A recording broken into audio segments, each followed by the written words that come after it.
मैं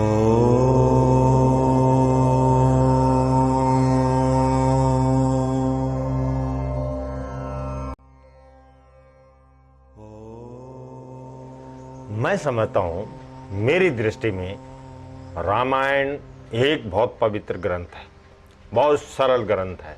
हर आदमी, हर व्यक्ति, हर जिज्ञासु उसको घर में रख के पढ़ सकता है। जब तक रही बात इसकी कि भाई क्या रामायण में कुछ ऐसे अभद्र शब्दों का प्रयोग किया गया है, मेरी दृष्टि में कोई भी शब्द जो है अभद्रता का कारण नहीं है। अब बहुत सारे लोगों ने प्रश्न किए हैं कि इसमें पशु, शूद्र और नारी पे बार बार जो है लोग उंगली उठाते हैं, तो मेरी दृष्टि में पशु उसको माना गया है जो बार बार समझाने के बाद, पशु और शूद्र उसको माना गया है जो बार बार समझाने के बाद भी उस बात को जो है, उस बात को नहीं मानता है, उसको पशु माना गया है। तो पशु को, अगर भाई पशु कहीं पर नुकसान कर रहा है तो उसको हड़काना पड़ता है, वहां से उस खेती से उसको भगाना पड़ता है। तो पशु वो है जो बात नहीं मानता है। उसी प्रकार जो है, विशेषकर ये नहीं बोला कि शूद्र है, ये बोला है कि जो बात नहीं मानता वो क्षुद्र काम करता है। क्षुद्र मन छोटे काम करता है। छोटी सोच रखने वाला आदमी, छोटे कार्य करने वाला आदमी अपने आप ही अपने वर्ण और जाति से नीचे गिर जाता है।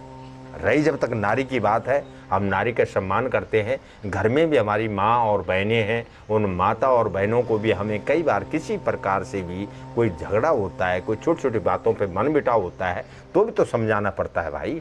तो इस ग्रंथ को आप इतना उभार के जो है, चढ़ा बढ़ा के आप जो है पढ़ने की बजाय लोग क्या कर रहे हैं कि ग्रंथों को अटैक कर रहे हैं, ग्रंथों पे जो है विच्छेद कर रहे हैं। ये बड़ा दुर्भाग्य का कारण है। सनातन शिक्षा केंद्र पद्धति के द्वारा आप जो है पृष्ठ नंबर 907 राम चरित्र मानस का 907 पृष्ठ, उसमें 10 जो श्लोक हैं उनको ध्यान से पढ़िए। आपकी सारे जो क्लेश है, भय है, दुख है, दारिद्र है, चिंता है, फिक्र है, मुझे उम्मीद है ये सब नष्ट हो जाएंगे।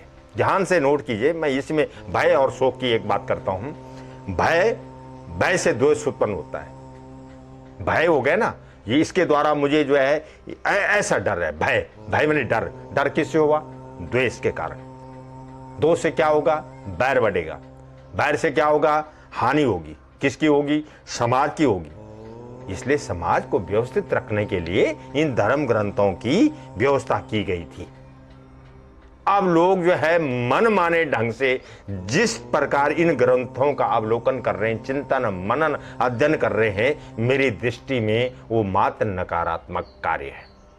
उसको सकारात्मक पढ़िए। आप पहले से लेके अंतिम पृष्ठ तक पढ़िए, ध्यान से पढ़िए, 1 महीने के अंतराल में पढ़िए, साल भर में पढ़िए। लेकिन अगर आपको समय नहीं है तो आप रामायण की जो है पृष्ठ नंबर 907, उसमें 10 जो श्लोक हैं, मैं दावा के साथ कहता हूं कि उनके द्वारा आपकी पूरी रामायण जो है उसका रहस्य आपके सामने खुल जाएगा और आपको कहीं पर भी लड़ाई, झगड़ा, द्वेष भाव रखने की आवश्यकता ही नहीं है।